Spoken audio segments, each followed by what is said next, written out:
Hello everyone, and welcome to the channel The Watcher's Desk. If you're new here, please consider subscribing and hitting that like button. Today we are going to be discussing the film The Fast and the Furious from 2001. The neon glow of Los Angeles street racing serves as the backdrop for a story deeply rooted in the culture of speed and loyalty. We meet Dominic Toretto, a man whose entire existence seems calibrated to the roar of an engine and the scent of burnt rubber. Dom isn't just a racer, he's a patriarch figure leading a tight-knit crew, including his fiercely loyal sister Mia, who manages their humble grocery store. A front, perhaps, for their more illicit nighttime activities. Dom's philosophy, honed by a difficult past involving his father's death on the track, is simple.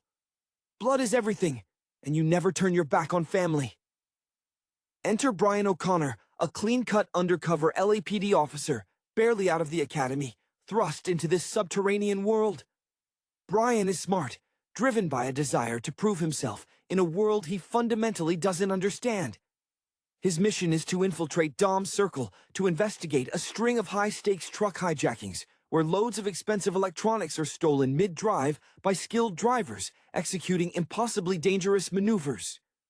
Brian, lacking the raw mechanical instinct of Dom's crew, buys a beat-up orange import and finds himself repeatedly humiliated by Dom on the street circuit.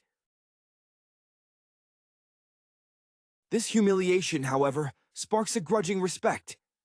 Brian slowly begins to earn the trust of the crew, particularly Jesse, the anxious, tech-savvy kid, and Leon, the quiet muscle.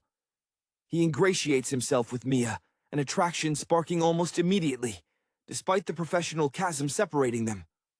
Dom, ever protective of his sister and wary of outsiders, keeps Brian at arm's length initially, but Brian's willingness to get his hands dirty and his genuine awe of Dom's driving prowess begins to wear down the barriers. We see glimpses of Dom's genius in mechanics and engineering, skills passed down through generations in this racing community, making him more than just a criminal. He's an artist of the asphalt. The investigation drags on. Brian, despite his badge, starts becoming deeply invested in the lifestyle, admiring the freedom and fraternity he finds among Dom's crew, a stark contrast to the rigid hierarchy of the police force. He witnesses firsthand the sheer adrenaline that fuels these men, who treat life like a quarter-mile sprint. The turning point in his dual life comes during a tense, chaotic race where Brian saves Dom's life when his car malfunctions, a purely instinctive act that supersedes his police training. The tension explodes when Brian's cover is blown after a botched raid meant to catch the hijackers in the act. Dom realizes the extent of the betrayal just as the actual perpetrators, rival racers, known for their aggressive tactics, are preparing for one final major score. This final job requires them to utilize the same dangerous precision seen in the earlier thefts. Dom, fueled by rage and a sense of profound personal violation, agrees to participate, seeing it as the only way to confront the real criminals and perhaps salvage something of his honor. Brian, now fully torn between duty and his complicated affection for Mia and respect for Dom, joins them, hoping to bring everyone in safely. The final sequence is a breathtaking, high-speed pursuit involving semi-trucks, shifting cargo, and incredible feats of driving skill. Dom and Brian work together instinctively, their skills complementing each other perfectly, ultimately succeeding in stopping the hijackers and securing the remaining merchandise. In the aftermath, the police close in. Brian, facing the ultimate test of his divided loyalties, chooses a path that honors the bond he forged on the track. He lets Dom go, handing him the keys to a fast car, an acknowledgement that some rules, the rules of the street, supersede the law. Dom, understanding the massive risk Brian has taken, disappears into the darkness. Brian is left behind, having failed his mission professionally, but having succeeded in finding a new understanding of what loyalty truly means, forever marked by the smell of high-octane fuel. The air in Dom's garage is thick with the smell of high-octane fuel and motor oil, a sanctuary where every machine is treated with reverence. Dom's entire demeanor speaks of a man who lives by self-imposed codes. His intensity, honed from years of working on engines and protecting his own, makes him magnetic, yet intimidating. He rarely smiles, but when he does, it's usually a brief acknowledgement of a perfect run or a shared moment of mechanical triumph with his crew. The grocery store, Toretto's Market, is more than a business. It's the anchor holding the unstable world of street racing in place, overseen by Mia, whose quiet competence belies the danger she constantly monitors. Brian O'Connor arrives as an outsider, wearing the thin veneer of cool professionalism. He's academically sharp, having absorbed police procedure, but utterly lacking the street poetry of Dom's world. Watching him try to tune his import, looking lost amid the customized Japanese machines that dominate the scene, is almost pitiable.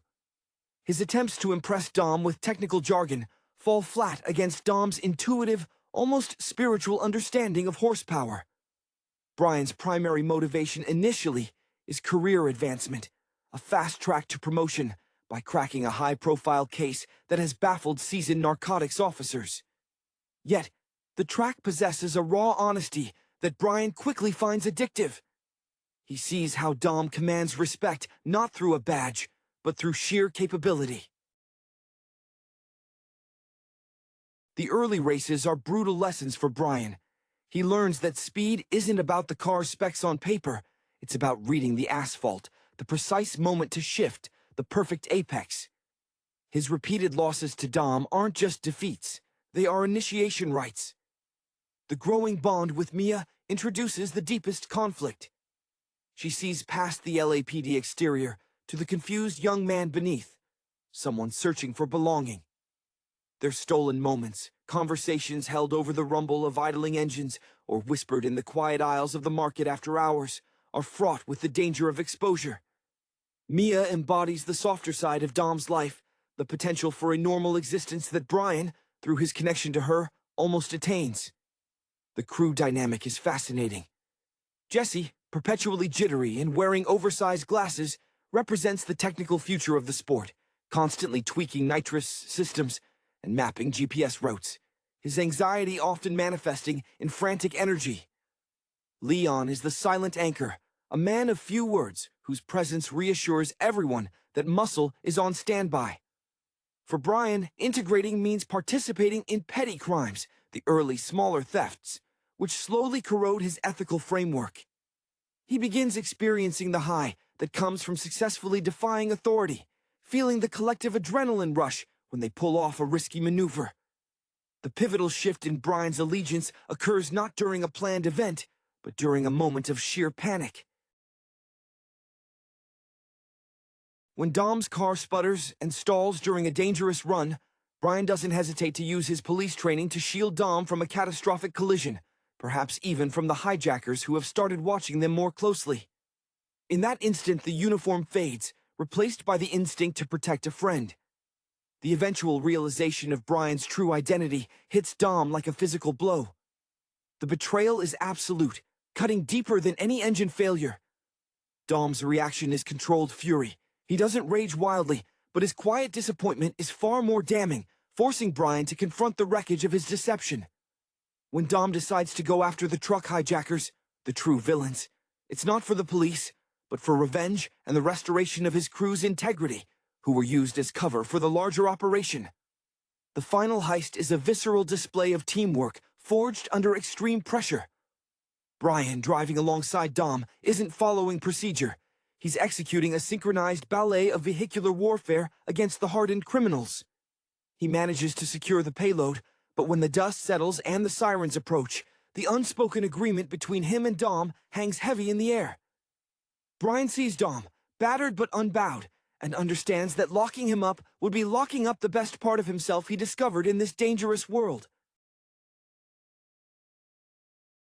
The handover of the keys, a silent, loaded gesture of profound respect, seals Brian's fate as a man caught eternally between two worlds, choosing the unwritten law of the street over the cold text of the statute book. Dom drives away, a ghost already, leaving Brian with the echo of a powerful engine and the heavy, undeniable truth of chosen family. The atmosphere surrounding Dom and his crew is one of defiant self-sufficiency. They operate on a strict internal economy of favors and mutual defense, viewing the outside world, particularly law enforcement, with inherited suspicion. Dom's physical presence mirrors his philosophy. Lean, intense, and always ready for conflict, his tattoos and scars telling silent stories of past battles, both on the road and off. His dedication to his craft stems from a need for control in a life that offered him very little after his father's fatal accident, a tragedy that cemented his belief that only what you build with your own hands and who you trust implicitly can save you. Brian initially is an exercise in awkward adaptation. His standard-issue police attire and mannerisms feel painfully conspicuous against the faded band tees and grease-stained hands of Toretto's associates. He tries too hard to emulate their casual swagger, often coming off as stiff. He purchases his bright orange import not just for a suitable street racer, but as a desperate prop, a symbol of his intention to belong. His technical knowledge, gleaned from manuals, is sterile compared to Dom's inherited, intuitive feel for machinery. Dom can diagnose an engine issue simply by listening to its idle, a skill Brian observes with a mixture of frustration and burgeoning admiration. Mia serves as the emotional fulcrum of the narrative. She possesses her brother's fierce protective streak, but channels it with a softer, more strategic intelligence. Her kindness towards Brian is genuine, a desire to see him accepted. Yet it is laced with the inherent danger of misjudging an outsider. When she and Brian share moments, there is a palpable tension. She is the promise of normalcy, the potential life outside the shadows, a life that Dom, perhaps subconsciously, fears for her. The infiltration process is less about breaking down walls and more about wearing them down through shared risk. Brian participates in minor cons, small acts of defiance that chip away at his moral foundation. He finds genuine camaraderie during these small victories, the adrenaline rush dissolving the lines of his duty. When he successfully uses his undercover knowledge to tip the crew off about a potential police sweep of a rival gathering, the gratitude in Dom's eyes, brief, sharp, and unburdened by suspicion, is more rewarding to Brian than any commendation from his superiors. The moment that truly severs Brian's official ties occurs during a near-fatal confrontation with the hijackers. Not just a mechanical failure, but a calculated ambush where Brian places himself directly in harm's way, drawing fire away from Dom's car. It's a primal, visceral act of defense. Afterwards, tending to Brian's superficial wounds, Dom's expression is complex. A man seeing a reflection of the loyalty he prizes above all else in the eyes of an undercover cop. When the truth surfaces, Dom's reaction is chillingly quiet. The sound of his betrayal isn't shouted, it's the sound of a meticulously organized engine suddenly stalling. He confronts Brian not with violence immediately, but with a devastating question about where Brian's true allegiance lies, forcing Brian to articulate the transformation he's undergone. The subsequent decision by Dom to proceed with the final desperate truck theft is an act of reclaiming agency. He will not be caught by the police while the real thieves escape justice using his crew's reputation as camouflage. Brian follows, his LAPD training now completely repurposed. He anticipates the hijackers' moves with Dom's aggressive tactics, creating a kinetic synergy on the highway. They move as one unit against the armored trucks, a beautiful, terrifying dance of coordinated destruction and precise navigation. The final confrontation is not about the cargo, it is about validating the trust that has been earned through shared risk. In the ensuing chaos, as the authorities descend, the choice Brian makes is an affirmation of his self-discovery. Handing Dom the keys is not a lapse in judgment, it is a conscious rejection of the career path that chained him to bureaucracy in favor of the authentic connection he found in speed and loyalty. Dom's departing look is one of profound unspoken understanding, a passing of the torch to a worthy member of the underground. Brian watches him vanish, the empty road ahead symbolizing his own uncertain future, a future where the scent of burning rubber will forever trigger memories of the family he chose to save. The silence that follows Dom's departure is heavy, broken only by the distant approaching wail of real sirens, the sound that once represented Brian's mission, now symbolizing his necessary failure. Brian stands amidst the scattered debris of the heist, the adrenaline beginning its slow, agonizing retreat, leaving behind a profound sense of dislocation. He is officially a cop, who let a prime suspect escape, an agent who compromised a federal investigation. Yet for the first time in his life, he feels aligned with his actions. The police detail, led by a frustrated and by-the-book superior, swarms the area, their professionalism a jarring counterpoint to the organic, fluid chaos Dom navigated so effortlessly. Brian handles the ensuing interrogation with a practiced detachment he didn't know he possessed, weaving a convincing narrative of a desperate pursuit gone awry, skillfully omitting the crucial moment where he consciously chose to facilitate Dom's escape. He reports the truck hijackers apprehended, minimizing his own involvement in the actual confrontation and allowing the focus to fall on the successful recovery of the goods, a bureaucratic bandage applied to a gaping wound in police procedure. Mia watches him from a distance during this process, her expression a complex tapestry of relief, pride, and lingering sorrow for the life that is now definitively closed off to them both. She understands the enormity of the sacrifice Brian made, recognizing that he threw away his future to honor a bond forged in moments of extreme clarity. Brian's life back at the LAPD is suffocating. The structured environment feels brittle and artificial. His desk, once a symbol of ambition, now feels like a cage. He is promoted, hailed internally as the resourceful young officer who closed a difficult case, but the accolades taste like ash. He constantly sees Dom's face in his mind, not the angry face of betrayal, but the focused intensity behind the wheel. He starts making small, almost subconscious changes, trading his pressed uniform shirts for slightly looser clothing, finding himself instinctively scanning the road signs for potential escape routes, and developing an almost painful sensitivity to engine sounds from passing vehicles. He visits Toretto's market one last time, finding it quiet. Mia is there, managing inventory, the grocery store functioning again as a mundane front. The conversation they have is subdued, respectful of the chasm now separating their worlds. Mia doesn't lecture him. She simply acknowledges the truth of his choice. She tells him that Dom is gone, vanished into the hidden currents of the underground racing world, but that he is safe because of Brian. There's a fleeting moment where their hands almost touch over a stack of canned goods, a final acknowledgement of the attraction that existed, but the moment passes, leaving only the certainty that their relationship could never survive the daylight. Brian finally submits his resignation, citing irreconcilable differences with the department's methodology, a polite euphemism for choosing authenticity over authority.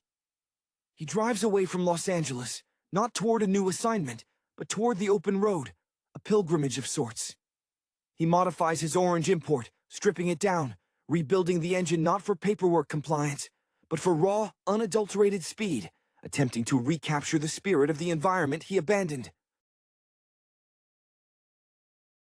The film concludes not with a definitive arrest or a grand final race, but with Brian O'Connor, now a man unmoored from two established worlds, driving eastward, his eyes fixed on the horizon, perpetually listening for the sound of an engine that might signal the presence of the only true family he ever knew.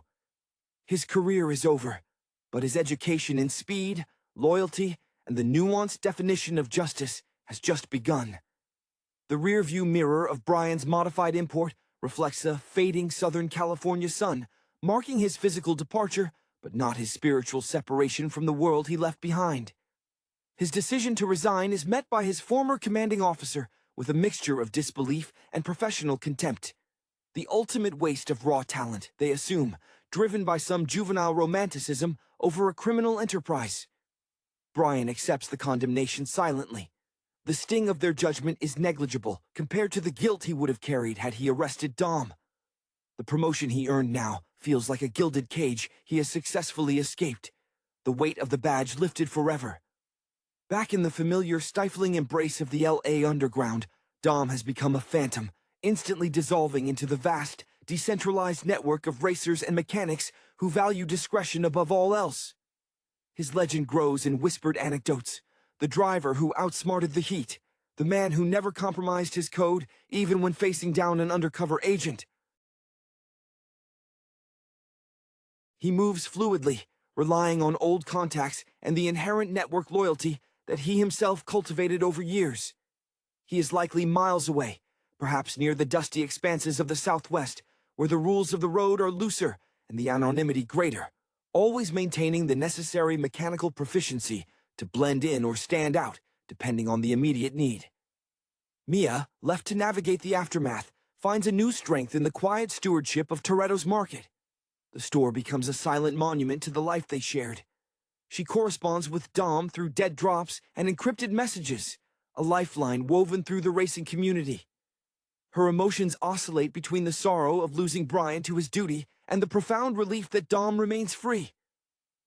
For Mia, Brian's choice was the only one that allowed her to retain both her brother and her respect for the man who chose her over his badge. She carries the secret knowledge that her family, though fractured, is intact in spirit, a secret she guards fiercely against any probing glance from the outside. For Brian, the road ahead is characterized by a restless searching. He keeps the orange car, now stripped down, tuned with an obsessive focus mirroring Dom's own standards, as a symbol of his transformation. He drives not aiming for a destination, but seeking the familiar hum of highly tuned engines, hoping to catch a whisper of Dom's presence, a shared glance across a smoky parking lot that confirms their shared history remains valid. He's perpetually looking over his shoulder, now not for the police he once reported to, but for the former colleagues who might view his resignation as an admission of guilt in the original crimes. His new existence is defined by this limbo, too knowledgeable for the casual street racer, too tainted for the law. He begins taking small, specialized jobs, tuning high-end imports for wealthy clients who don't ask too many questions, using his police knowledge to ensure his side jobs remain untraceable. Every wrench turn is a meditation on loyalty. The film ends with Brian O'Connor not finding peace, but finding purpose in the ambiguity, forever tethered to the memory of that final moment on the freeway, the moment he chose a fleeting, high-octane family over a lifetime of institutional security. He has become a ghost in the machine of his old life, searching for the only other ghost he ever truly respected. The transition from law enforcement operative to self-exiled gearhead is an internal war waged in the quiet solitude of mechanic shops far from any major city. Brian's days become governed by the precise metrics of engine performance rather than police procedural manuals. He invests the remainder of his meager savings into specialized diagnostic equipment, tools that allow him to delve deeper into the mechanical intricacies than he ever could when learning on the fly in Dom's garage. This obsessive refinement of his craft is a penance, an attempt to earn the technical respect he initially lacked.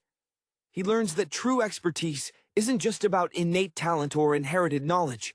It's about relentless, solitary study when the adrenaline of the street fades.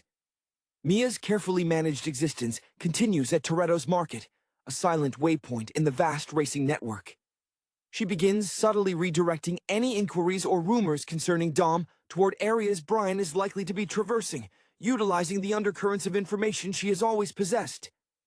She is the unseen guardian of Dom's freedom, and by extension, the protector of Brian's choice.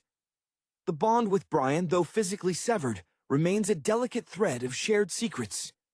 Letters are sparse, coded around mundane topics like engine upgrades or parts availability. But each word is weighted with unspoken affection and the mutual understanding of lives forever altered by proximity to Dom Toretto. Brian occasionally surfaces in obscure regional racing meets, not to compete for large stakes, but to observe, to test the limits of his rebuilt machine, and, most importantly, to listen. He carries the internal weight of a man who successfully defected, finding himself in a no-man's land. His police instincts remain sharp. He notices anomalies in surveillance, recognizes the subtle markers of undercover activity, and maintains a paranoia born of knowing too much about how easily trust can be weaponized. This vigilance is his insurance policy against being drawn back into a structured environment that demands categorization and conformity. One late evening, working under the harsh fluorescent lights of a remote Nevada garage, Brian receives a coded postcard. It contains only a location and a date, written in handwriting strikingly similar to Jesse's nervous scrawl, though the postmark is from months prior, indicating a deliberate delay. The message hints at a potential gathering, an unspoken convergence of those who value the old ways. For Brian, this isn't an invitation to return, it's validation. It suggests that the world he chose, the world of absolute loyalty, still has space for the man who proved his heart, even if his badge proved worthless. He packs his meager belongings, leaving behind the orange import, a trophy of his failure to the LAPD, but a testament to his success in finding personal truth. He takes only what can fit in a nondescript, powerful sedan bought with cash, a car built for blending in, not standing out. As Brian drives away from the empty garage, the final image is of a man willingly choosing the uncertainty of the open road, guided by the intangible magnetism of a family defined not by blood ties or legal recognition, but by shared experiences at the edge of the law and the shared worship of speed. He is now a man perpetually looking for the next turn, forever hoping that the faint sound of a well-tuned V8 engine in the distance will confirm that the code he chose remains unbroken. The open road becomes Brian's confessional and his proving ground. He travels light, avoiding the brightly colored imports that defined his LAPD infiltration, opting instead for vehicles capable of blending into the anonymous traffic flow of the American heartland. His mechanical work now carries a weight of personal responsibility. Every perfect solar, every balanced flywheel is a tribute to the integrity he salvaged from his compromised mission. He understands that in the shadows he now inhabits, competence is currency, and mistakes are final.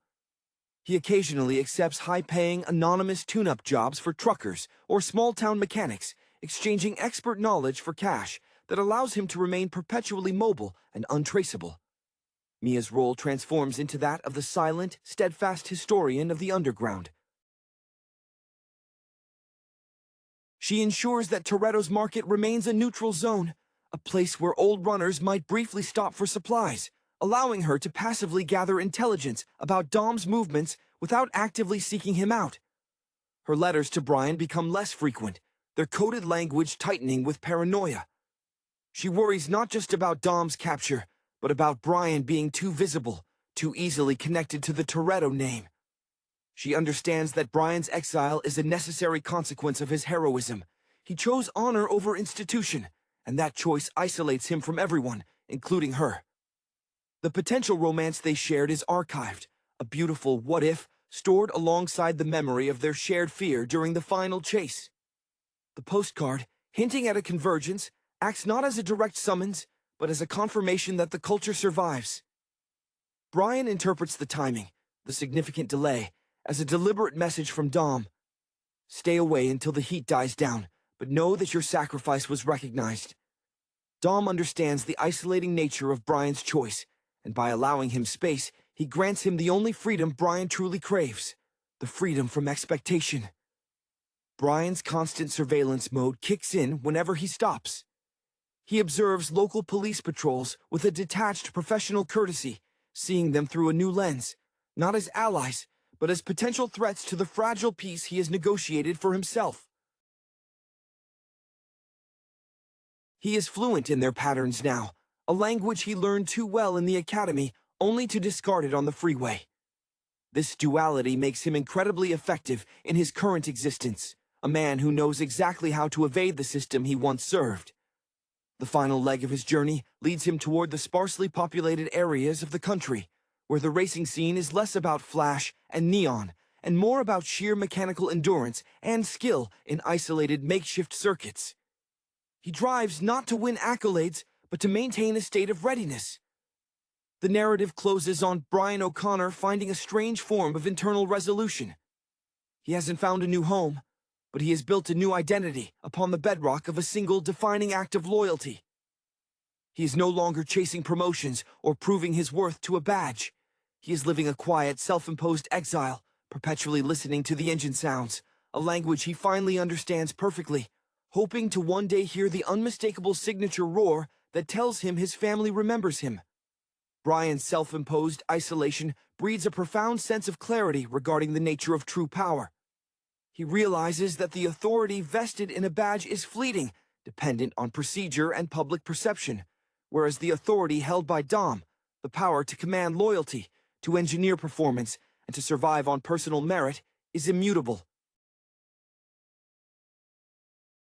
This understanding drives Brian to seek out the most challenging, high-stakes mechanical puzzles, often working under false names in remote industrial towns, where discretion is enforced by the sheer distance from urban oversight. He starts cultivating a new set of associates. Older, retired racers, disillusioned former mechanics from high-end auto manufacturers. Men who value technical prowess over legal standing. These relationships are transactional, but carry a deep, unspoken respect for Brian's past integrity. Mia, meanwhile, finds herself expertly navigating the thin ice of Toretto's legacy. The market thrives because Mia applies the same meticulous attention to detail, to inventory and accounts as Dom once applied to nitrous flow rates. She subtly steers the local narrative away from the events of the truck hijacking, ensuring that Dom's name is associated with daring escapes rather than unsolved felonies. Her greatest fear is that Brian's lingering connection will draw unwanted, official scrutiny back to Los Angeles. She occasionally allows herself a brief, wistful moment examining old photographs, pictures of the entire crew smiling under the garage lights, acknowledging that happiness in that life was always temporary, always overshadowed by the next siren. The coded postcards cease entirely after the initial hint of a gathering. Brian accepts this silence not as abandonment, but as the ultimate act of protection from Dom. If Dom is truly safe, he would sever all direct ties that could be used as a weak point.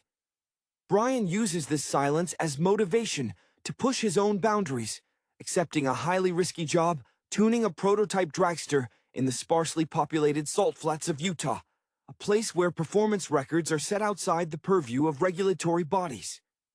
During this intense period of calibration, Brian stops trying to emulate Dom's swagger and instead embodies Dom's core philosophy. Absolute focus on the task at hand. He achieves a level of mechanical intuition that surpasses even his early LAPD training, realizing that his former life inadvertently equipped him with the discipline necessary for this new lawless mastery.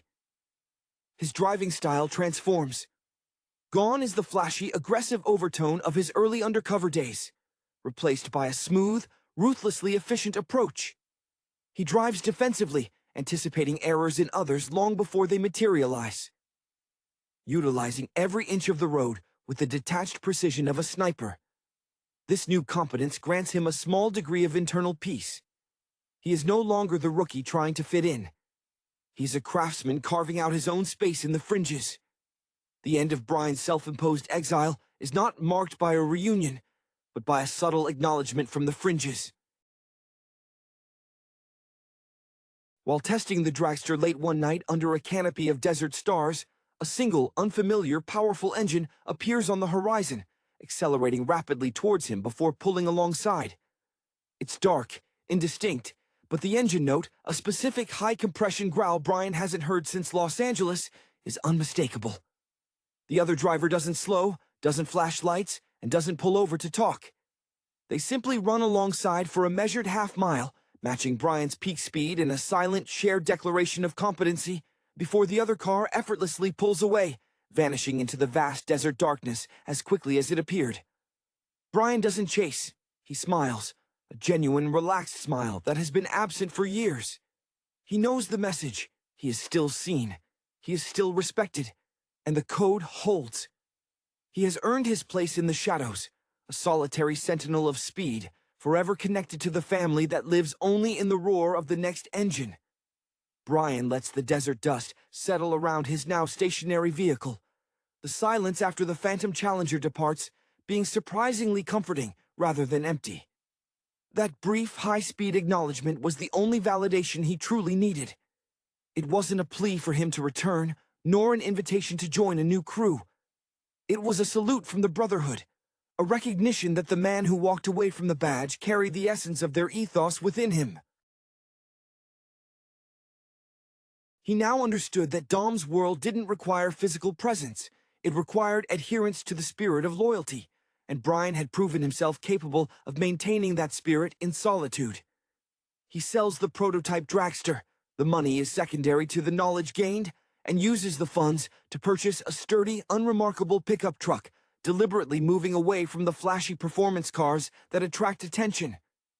His aim shifts from achieving peak mechanical performance to achieving operational invisibility.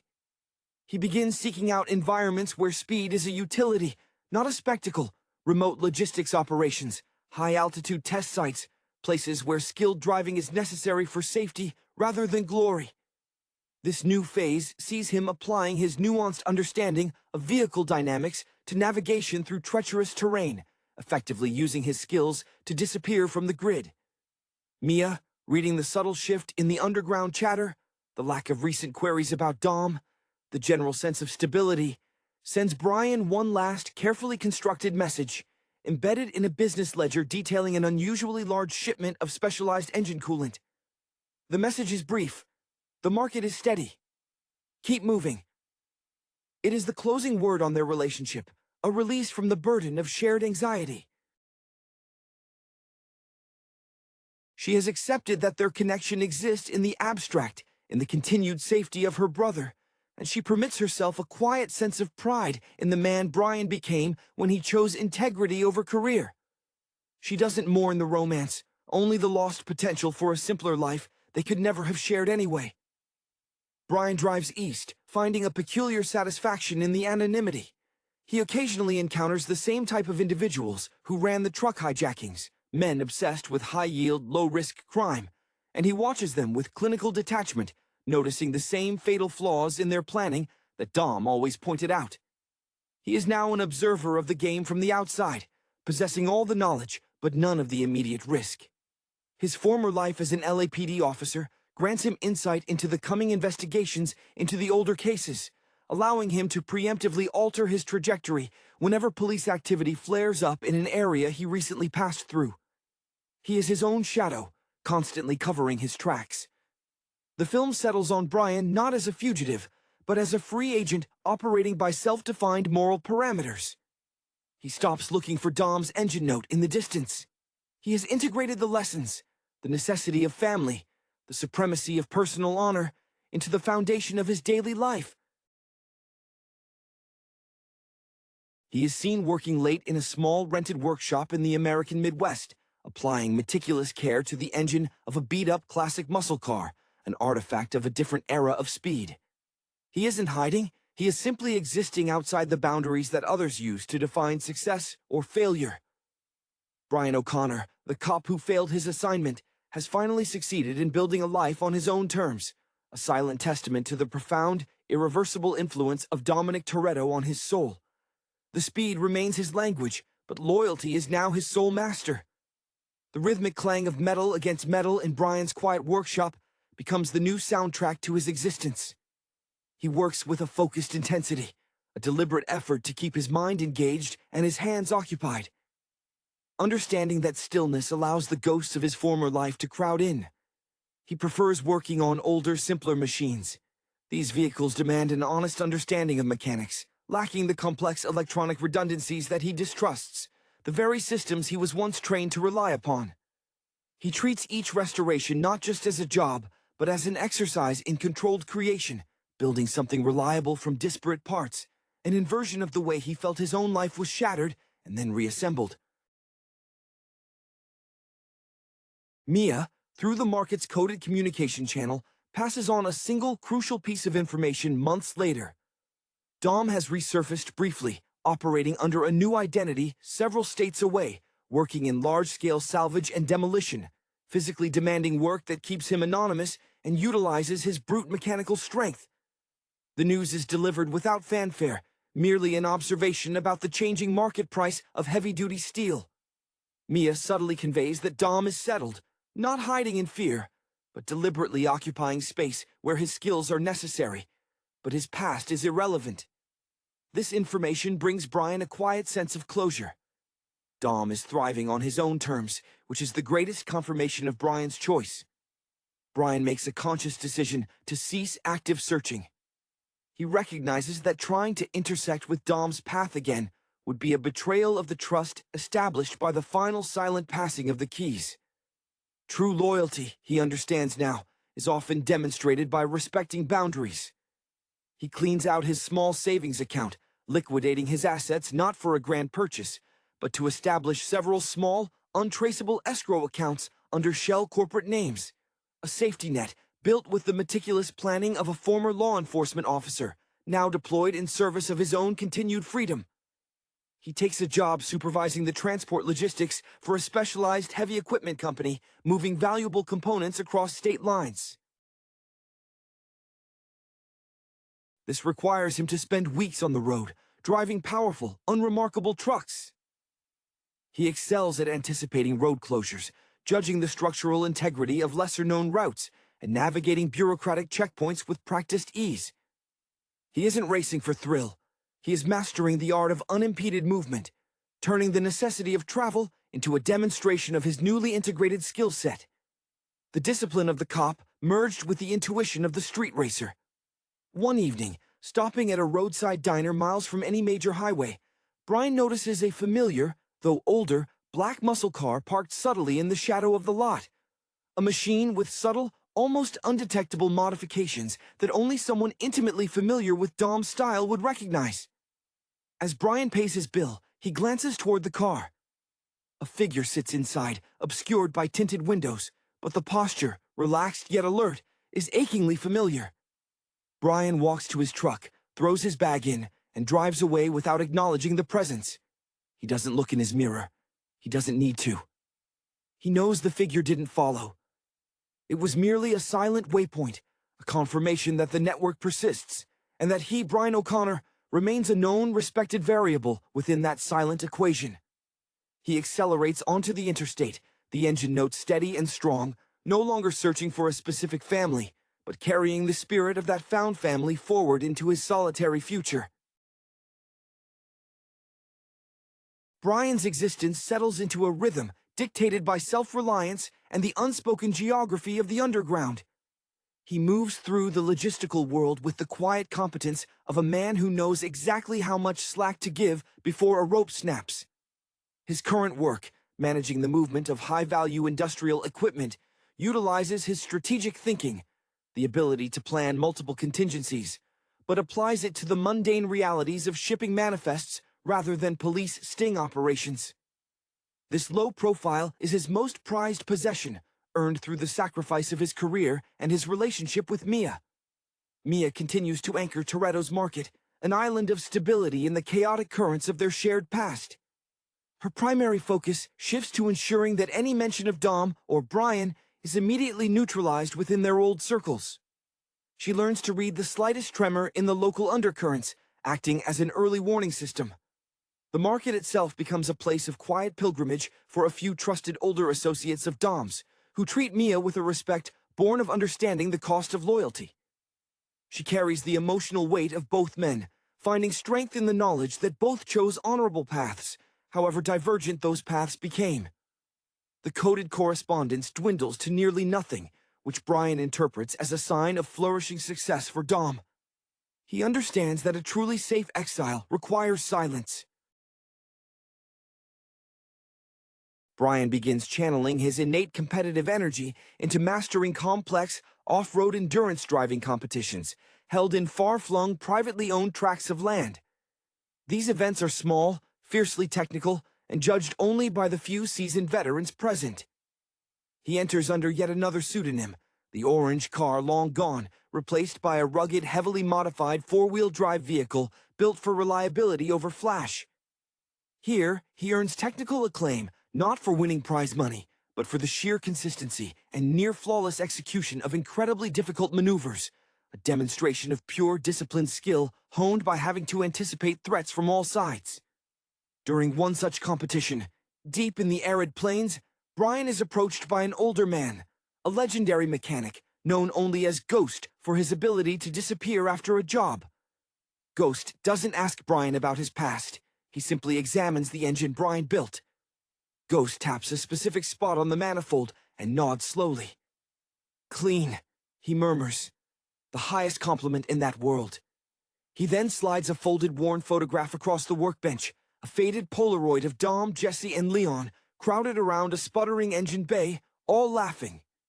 Ghost simply states, "He sent this said you'd recognize the craftsmanship.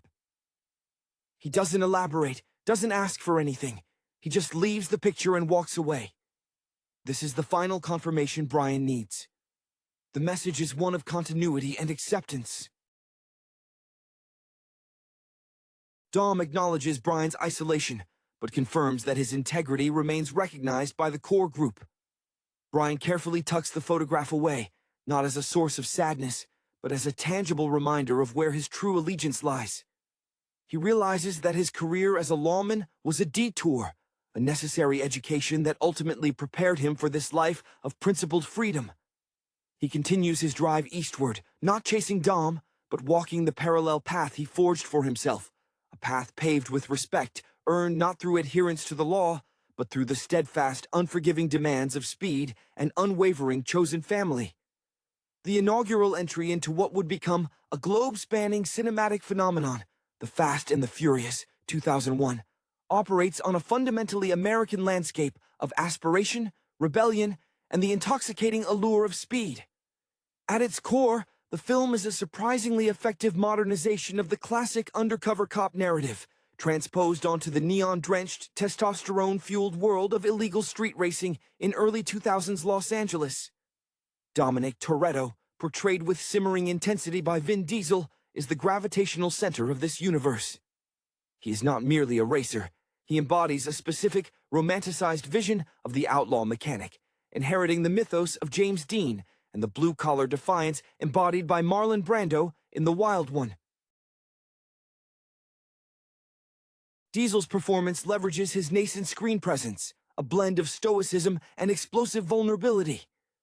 Toretto's philosophy, frequently articulated through his pronouncements about family and loyalty, positions him as the patriarch of a found family, an inversion of the traditional structure. This emphasis on chosen bonds over biological ties speaks directly to a contemporary yearning for authenticity in an increasingly atomized world. His technical prowess behind the wheel is framed less as a hobby and more as an almost spiritual necessity, a way to connect with the legacy of his deceased father, a narrative thread that gives weight to his otherwise reckless activities. Opposite him stands Brian O'Connor, played by Paul Walker. Walker, already possessing the accessible, sun-bleached charisma that would define his career, embodies the aspirational outsider desperately seeking belonging. His character arc is the true engine of the plot.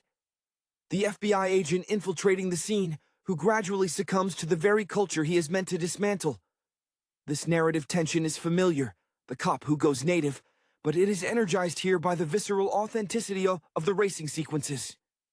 Walker's inexperience behind the wheel of a highly modified vehicle, contrasting with Toretto's innate mastery, sets up a compelling mentor-protege dynamic that quickly morphs into brotherhood. The aesthetic of the film is inextricably linked to its era.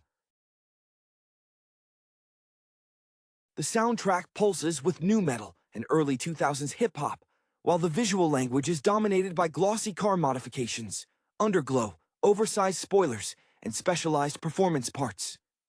This isn't just transportation, it is performance art and identity crafting.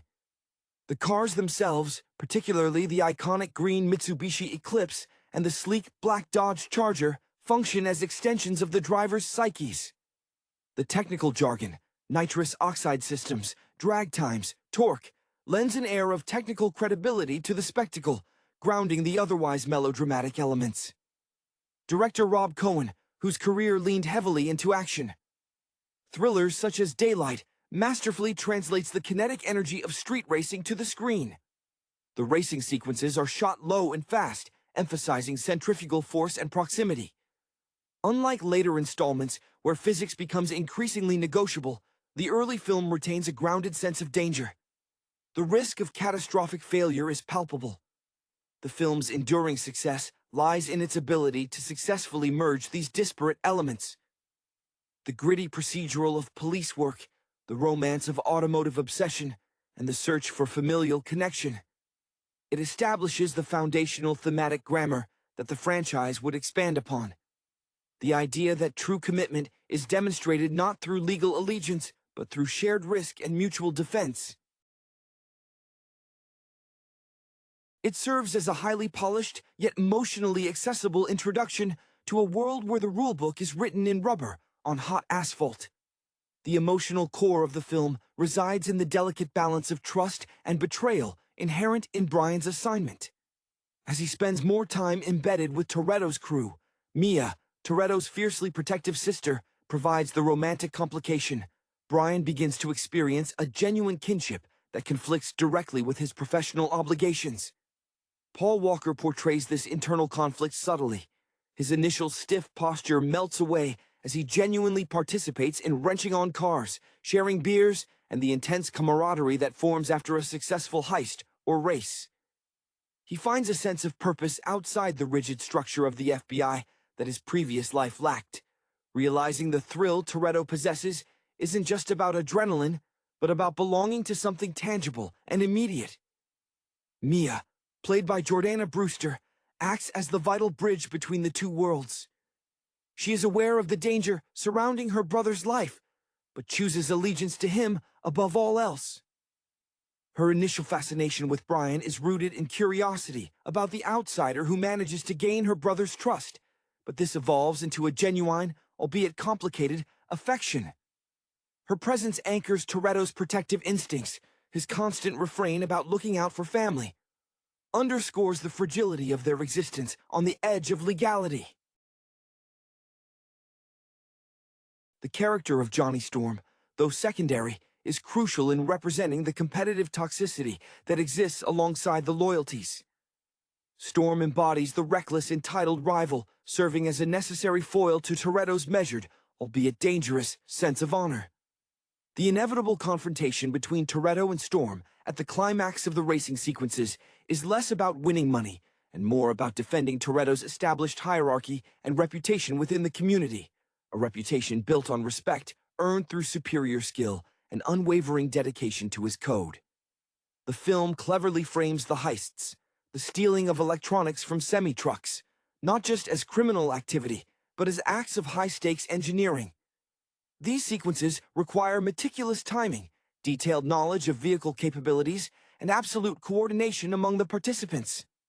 This elevates the criminality to a form of professional sport, mirroring the precision required in the drag races themselves.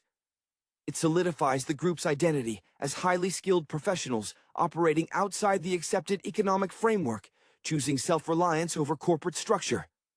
This deep dive into technical proficiency, the meticulous planning, and the intimate knowledge of horsepower and gearing is what ultimately seduces Brian away from the sterile environment of law enforcement and toward the vibrant, though illegal authenticity offered by Toretto.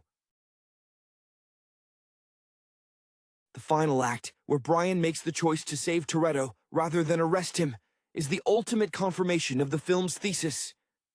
Loyalty forged in shared experience outweighs abstract institutional duty.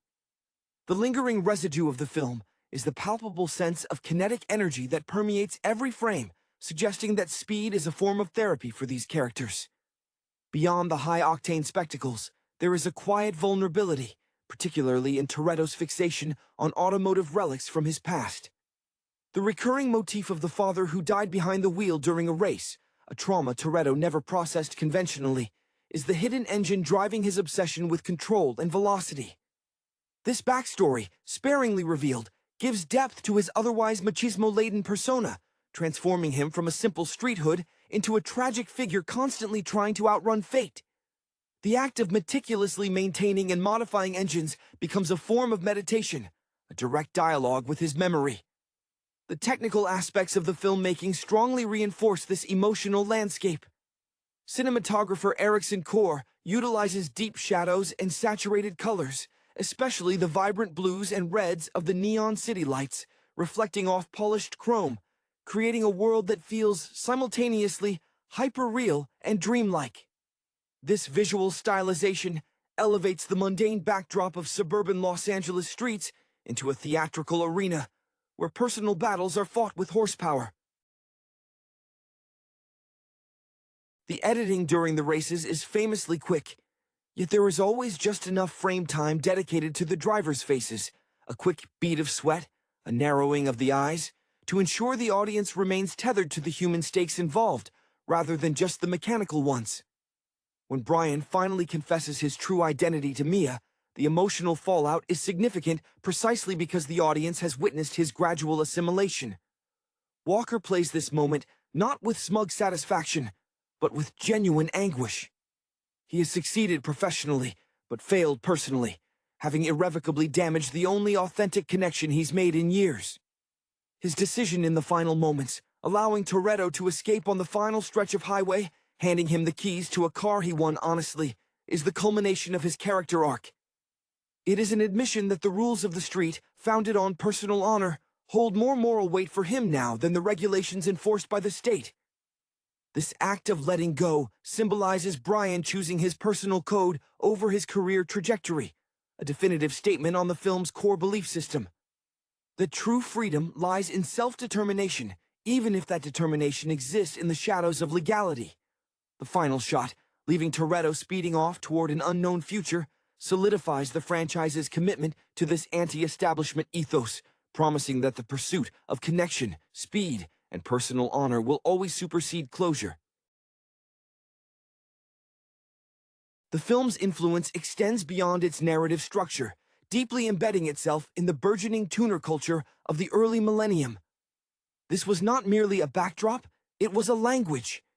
The dedication to car modification, the pursuit of the perfect quarter-mile time, or the most dazzling aesthetic, served as a proxy for personal achievement in a society where upward mobility felt increasingly inaccessible to many of the film's core demographic.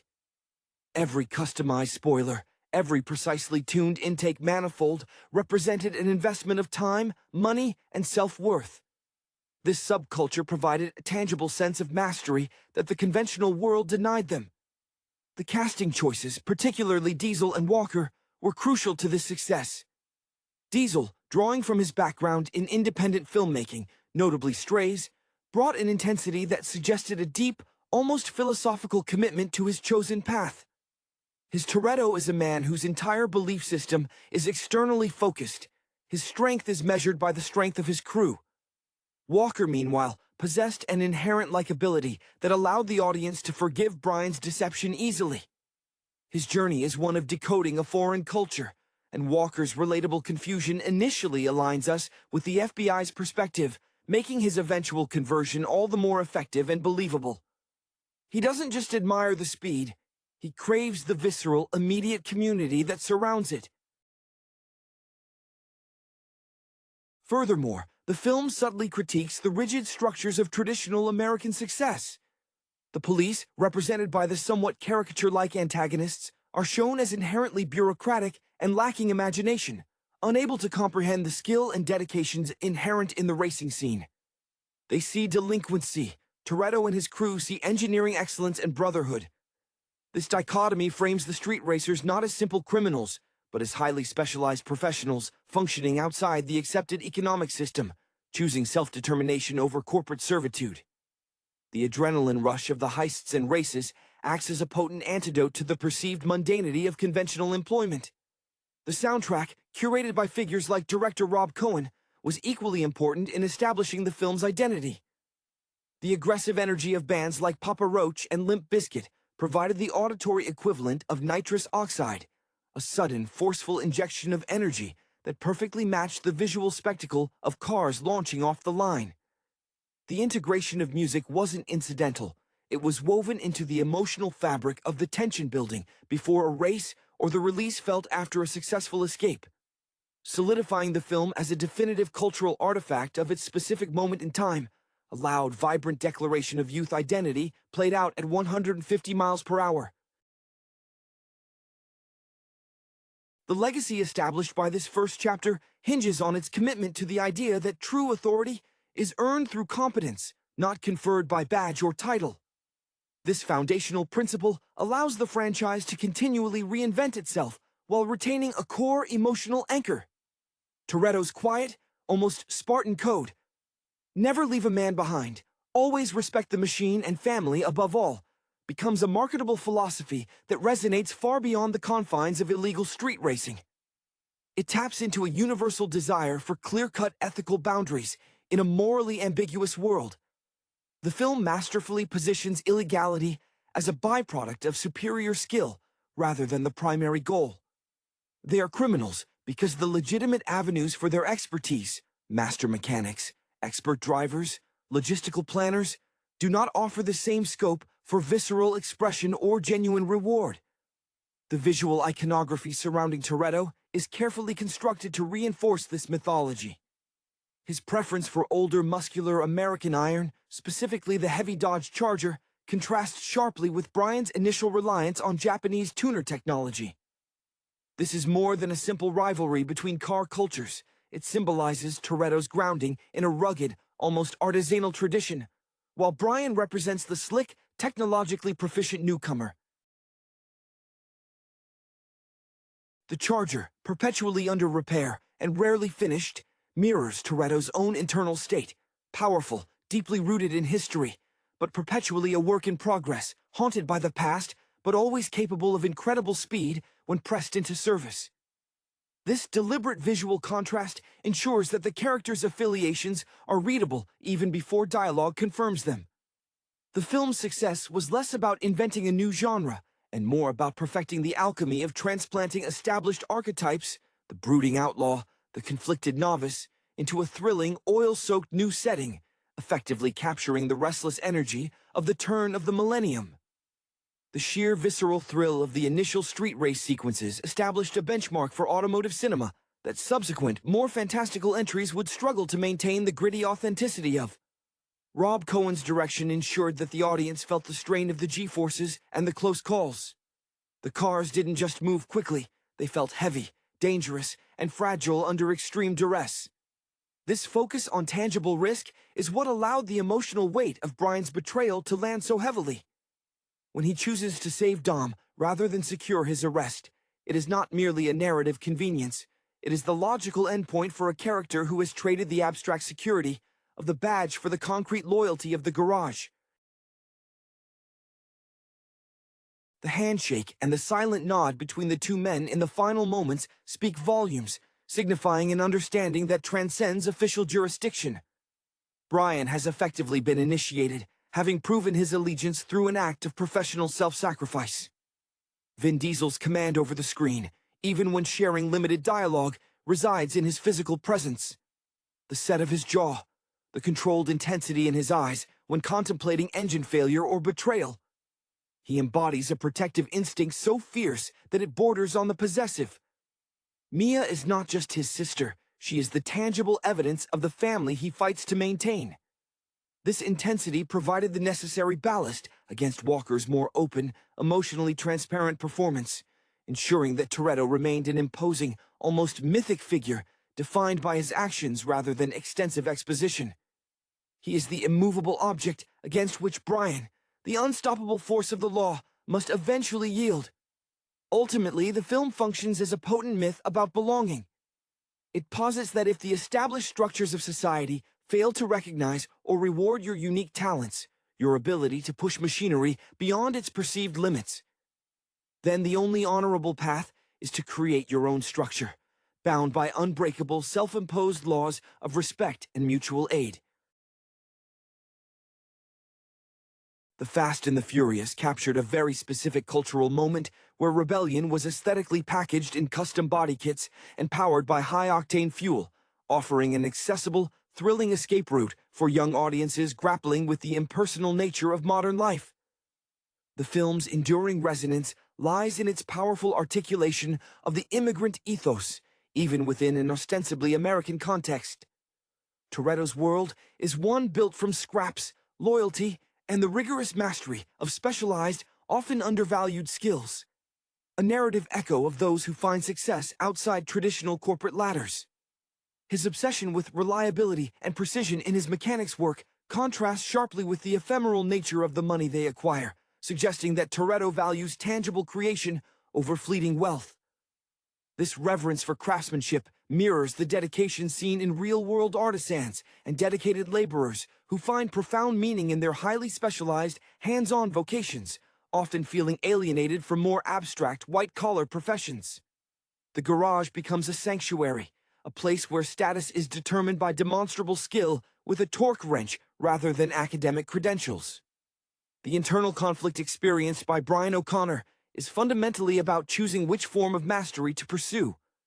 the institutional authority granted by a government agency, or the earned respect commanding respect on the asphalt. Walker expertly portrays the seduction of this practical authority. His initial struggles to gain Toretto's trust are marked by amateur mistakes, forcing him to shed the passive arrogance of a desk-bound agent. When Brian finally beats Toretto in a race, the triumph is muted because he realizes he has simply bested his mentor within the system Toretto created, not defeated the system itself. His eventual decision to let Dom go is a rejection of the external validation he was seeking in favor of internal integrity, the integrity that grew out of shared sweat and near-death experiences. The visual storytelling of the car cultures themselves deserves further attention as a form of nonverbal communication. The Japanese import tuner scene, which Brian initially favors, speaks of technological aspiration, precision engineering, and an eager desire to assimilate and excel. Toretto's dominance with American muscle, however, suggests a connection to brute force, tradition, and ownership, a refusal to be defined by imports. This cultural clash, neatly symbolized by the competing vehicles, allows the narrative to explore themes of cultural identity within the broader American tapestry, where different communities carve out spaces for performance and recognition on their own terms. The film doesn't resolve this cultural tension cleanly, rather it resolves the personal tension, suggesting that shared passion can supersede cultural divides, provided there is mutual, demonstrated competence. The delicate dance between legality and authenticity forms the philosophical bedrock of the entire saga, seated firmly in this first installment. The film argues implicitly that in a system perceived as rigged or indifferent, forming one's own moral and operational framework is not just an option, but a necessity for self-preservation and self-definition. Toretto's strict adherence to his personal code serves as his own form of law enforcement, far more consistent and predictable than the bureaucratic machinery Brian initially represents.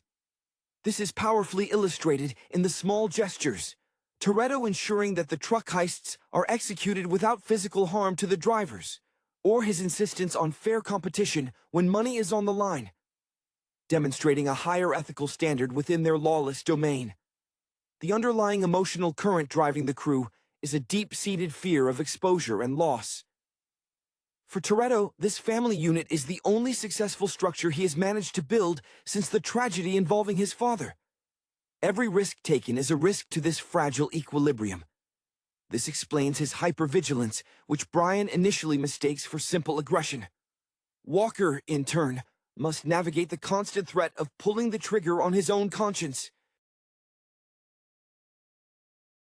His physical reactions to the close calls, the sharp intakes of breath, the wide, earnest eyes, constantly betray his growing emotional investment to the audience, even as his character tries desperately to maintain professional detachment. He is falling in love not just with Mia, but with the raw, unapologetic existence she and Dom inhabit. The very act of modifying cars becomes a profound act of control in an uncontrolled world. Unlike an office job, where one's contributions are abstract and often invisible to management, here the results are immediate. Faster acceleration, a sharper cornering ability. This tactile engagement with machinery grounds the characters. Diesel's Toretto, with grease often permanently etched under his fingernails, personifies the dignity of manual labor, elevated to an art form.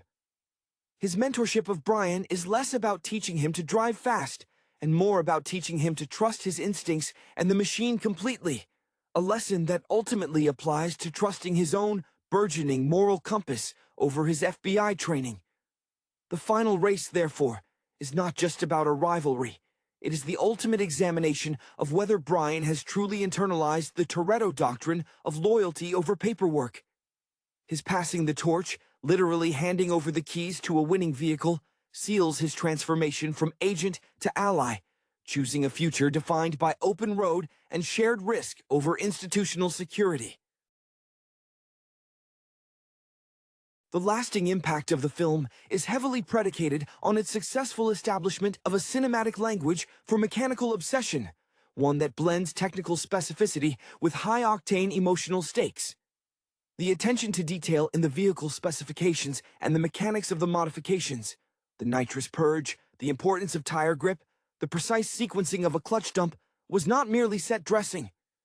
It was essential world building, signaling to the knowledgeable viewer that the danger was authentic because the engineering was taken seriously. This deep respect for the craft is what elevates the characters beyond simple street thugs. They are artisans utilizing advanced, albeit illicit, technology to pursue excellence.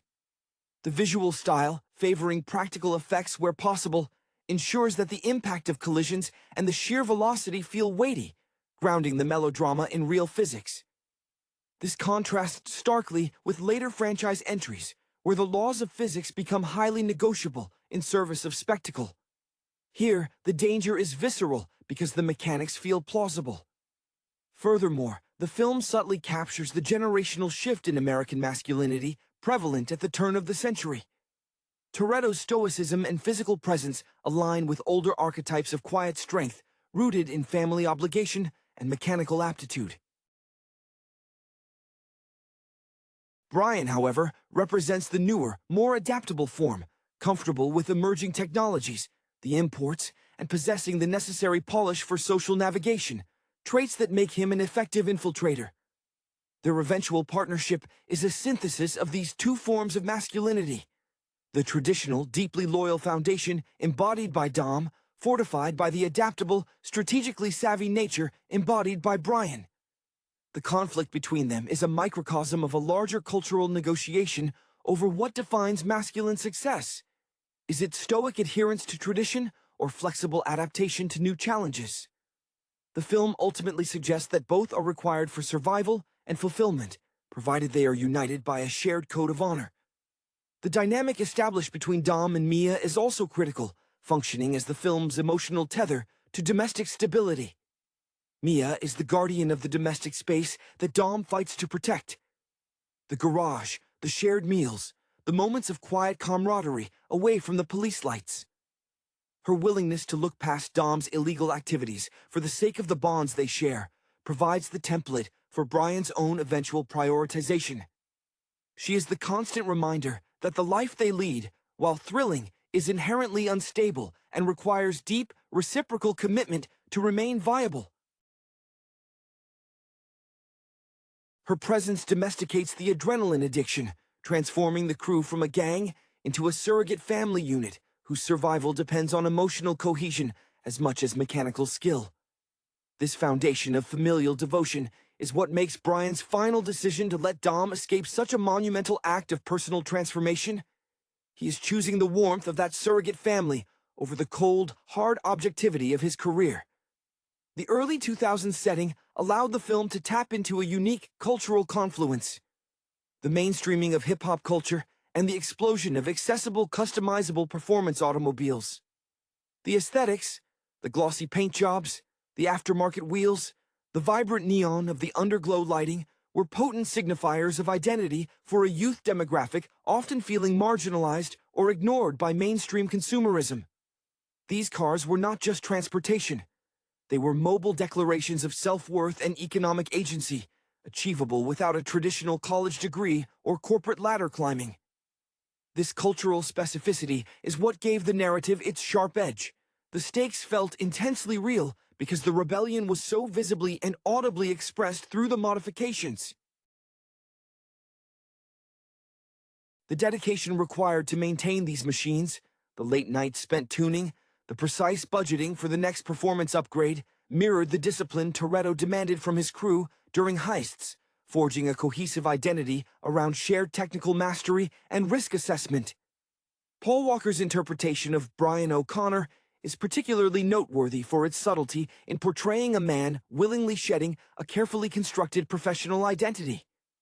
His transformation is tracked not just by his increasing skill behind the wheel, but by his change in demeanor, the gradual relaxation of his posture, the adoption of more casual speech patterns, and crucially, his growing inability to lie convincingly to Mia. Walker plays Brian's confusion authentically. He is clearly uncomfortable initially with the moral ambiguity, yet undeniably drawn to the sense of purpose and immediate belonging he finds among the racers. This internal tug-of-war is the film's most sophisticated dramatic element. He arrives intending to study a criminal enterprise, but ends up studying a lifestyle, finding it more emotionally resonant than the sterile structure of the FBI Academy he seemingly left behind. Vin Diesel's Dom Toretto, conversely, operates from a position of unwavering, almost archaic certainty. He functions as the spiritual inheritor of outlaw romance, a figure whose principles are immutable. His intensity is rooted in profound past trauma, making his protective nature non-negotiable. When he speaks of family, it's not a cliché. It's a defensive wall built against the unpredictable nature of fate and the system that failed his own father. This unwavering commitment is what makes the final act so emotionally resonant. Brian's decision to let him go is not just an act of friendship, but an acknowledgement that Toretto's self-made ethical structure holds a higher moral authority for Brian than the statutes he swore to uphold. The film cleverly reframes the protagonist's choice from one of criminal enabling to one of moral allegiance, solidifying the core theme that genuine connection supersedes institutional duty. The effectiveness of The Fast and the Furious as a cultural touchstone is deeply connected to its successful visual coding of status and rebellion through automotive iconography. The film doesn't just show cars, it demonstrates a specific dialect spoken through custom paint, meticulously chosen body kits, and engine configurations. Toretto's allegiance to classic American muscle, heavy, powerful, and inherently loud, speaks to a desire for raw, undeniable power rooted in tradition. This is the antithesis of the slick, electronically refined efficiency often associated with modern corporate life. Brian's initial affinity for imports, particularly the modified Japanese vehicles, positions him as the eager but slightly naive adopter of the scene, someone learning the local dialect before he can speak it fluently.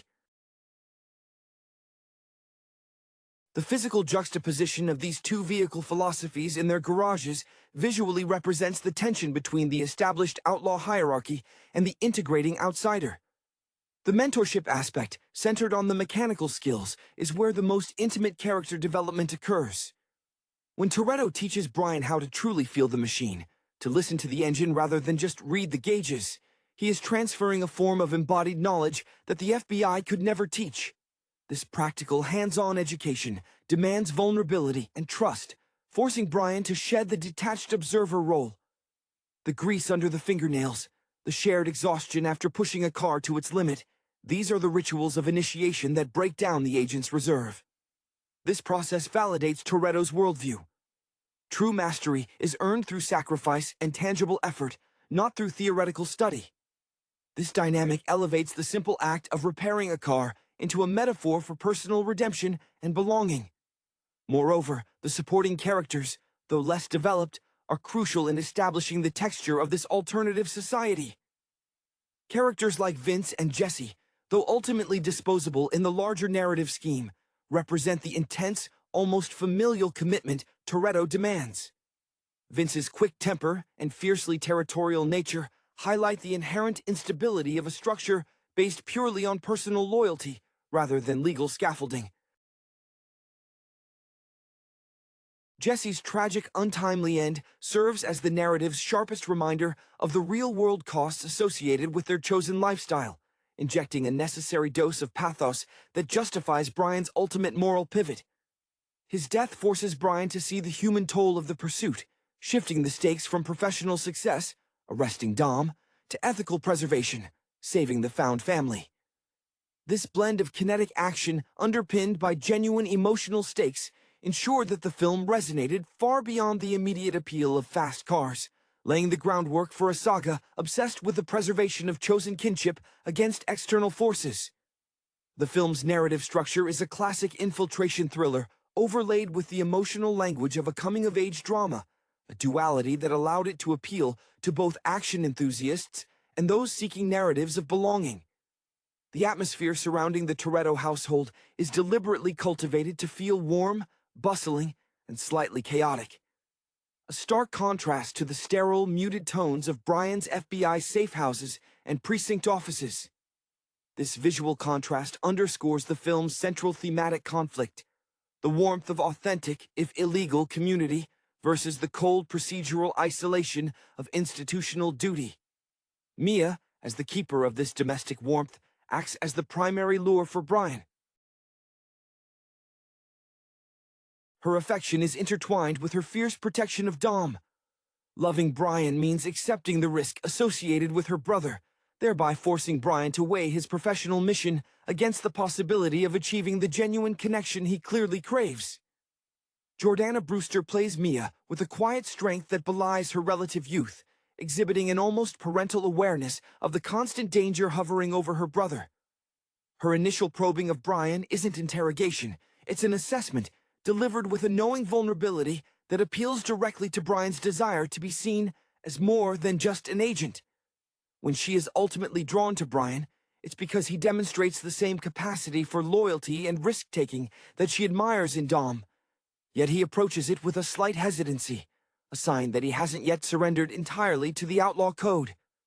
This shared emotional terrain makes Brian's eventual confession to her, which occurs off-screen but is felt acutely in the aftermath, a moment of profound personal annihilation for him, far exceeding the professional failure of losing Toretto. The role of the races themselves transcends mere plot device. They function as elaborate psychological assessments. Winning isn't just about prize money, it's about demonstrating worthiness to the Toretto Circle. When Johnny Storm challenges Dom, it's a direct assault on the hierarchy built on earned respect. Storm, with his flashy, sometimes careless driving style, represents the superficiality that Toretto despises. Wealth without foundational respect. His defeat is a necessary ritual cleansing, reaffirming that in this community, the currency is proven skill and integrity, not ostentatious display. Brian's ultimate triumph over Storm, achieved through legitimate skill learned within the Toretto system, is the moment he proves himself ready for the final allegiance test, choosing Dom over the Bureau. The film ensures that by the time Brian allows Dom to escape, the audience understands that this choice is not a betrayal of his oath, but the fulfillment of a higher, more personally defined commitment. The commitment to this self-made ethical framework is what allows the film to sustain its longevity, suggesting that the spirit of Toretto's code is more infectious and enduring than the specific criminal acts themselves. Toretto is established not just as a mechanic or a thief, but as a philosopher whose tenets are enacted through horsepower. His disdain for selling drugs, his strict rules against harming innocent people during heists, and his unwavering support for his crew, regardless of personal cost, paint him as a Robin Hood figure whose target is not the wealthy elite, but the perceived indifference of the system. This moral rigidity, paradoxically, makes his character deeply trustworthy to the audience, even as he remains a fugitive.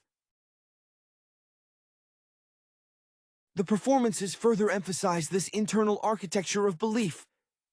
Diesel portrays Toretto's emotional life with an economy of expression, relying on micro-expressions, a slight tightening around the mouth when discussing his father, a rare, genuine smile reserved only for Mia or his oldest friends, to convey depths that dialogue rarely explores. This quiet intensity forces the audience to lean in, to actively participate in deciphering his moral compass. In contrast, Paul Walker's Brian is an open book of internal conflict. We see the physical manifestation of his duplicity, the overly bright, almost forced cheerfulness when lying to Mia, the telltale stiffness in his uniform when he is around Toretto, constantly battling the instinct to report, and the growing admiration for Toretto's unwavering self-possession. The final sequence, set against the backdrop of the vast, indifferent Pacific Coast Highway, is deliberately shot to maximize the feeling of open-ended possibility, a visual metaphor for the freedom Brian has chosen. The passing of the keys is the sacred moment, the cinematic equivalent of a vow. It is not a triumphant victory lap. It is a solemn handing over of responsibility and trust. When Brian watches the Charger disappear into the distance, the emotion is not regret over a career lost, but a profound, almost spiritual exhale. He has successfully navigated the treacherous waters between two worlds and chosen the one where he felt truly seen. The silence in the immediate aftermath of Toretto's departure, broken only by the ambient sounds of the ocean and the retreating engine noise, is deafening. It confirms that Brian has severed his official ties and embraced the ambiguity of a life lived by one's own measure. This commitment to unresolved narrative threads, the promise of the reunion, the constant threat of the past, is the franchise's enduring contract with its audience. The chase for connection and adrenaline never truly ends. The success of establishing this found family mythology in the first film created a powerful emotional debt that the subsequent sequels were meticulously engineered to exploit.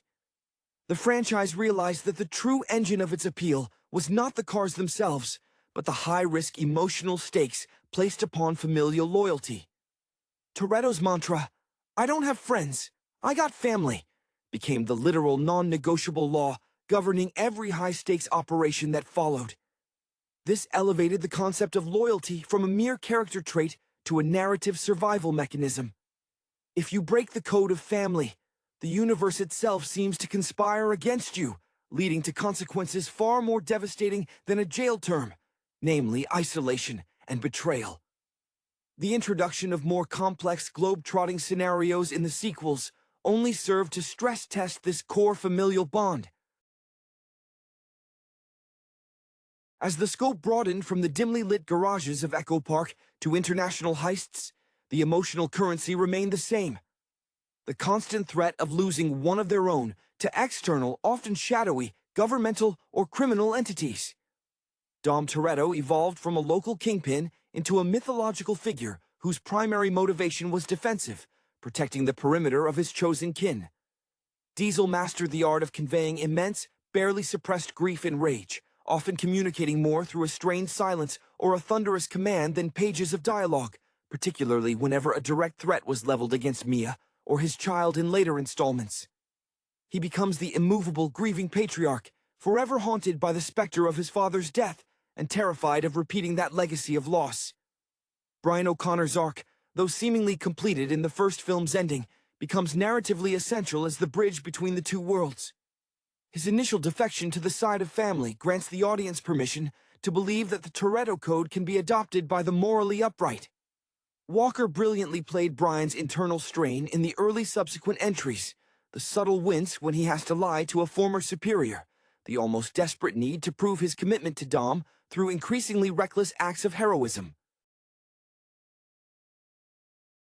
He is constantly overcompensating, trying to outrun the shadow of his past FBI training by being the most loyal member of the crew, a dynamic that ultimately costs him his own conventional career trajectory, but secures his soul within the family structure. His happiness with Mia is conditional. It is only sustainable as long as Toretto sanctions it, confirming that Dom holds the ultimate veto power over Brian's personal life. This interplay ensured that even as the vehicles became more fantastical, the audience remained anchored by the visceral fear that Toretto might finally lose the one thing he values more than speed, his protection over his loved ones. The expansion of the narrative universe necessitated an escalation in the visual representation of this familial commitment, transforming the garage into a mobile fortress. As the crew transitioned from street racing to international espionage and mercenary work, their vehicles became extensions of their loyalty, not merely tools for transportation or crime, but armored symbols of their shared defiance against a world that constantly seeks to dismantle them. The modification of high-end supercars and armored transports in later films mirrors Toretto's philosophy. If the mainstream world won't provide you with the proper tools for survival and protection, you must acquire and adapt them yourself to meet the escalating threat level. The sheer impracticality of launching a vehicle from a skyscraper or surviving a submarine attack is deliberately accepted by the audience because the emotional context, the necessity of keeping the family alive, overrides the suspension of disbelief regarding physics. The increasing focus on large-scale set pieces also served to amplify the roles of the extended crew members, each functioning as a necessary specialist unit within the Toretto military structure. Tej Parker, the tech guru, and Roman Pierce, the reluctant comic relief, embody different facets of Toretto's ideology. Tej represents the intellectual application of skill, the legitimate expertise twisted toward illicit ends, echoing the sentiment that talent is wasted in conventional settings. Roman, conversely, embodies the necessity of self-preservation and calculated self-interest.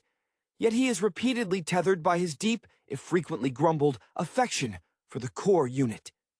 Their contrasting reactions to danger, Tej calculating the angles while Roman panics inventively, provide necessary, humanizing friction against Dom's unflappable certainty, proving that the family is strong because it encompasses various responses to fear, not just monolithic bravery. Ultimately, the saga morphs into an exploration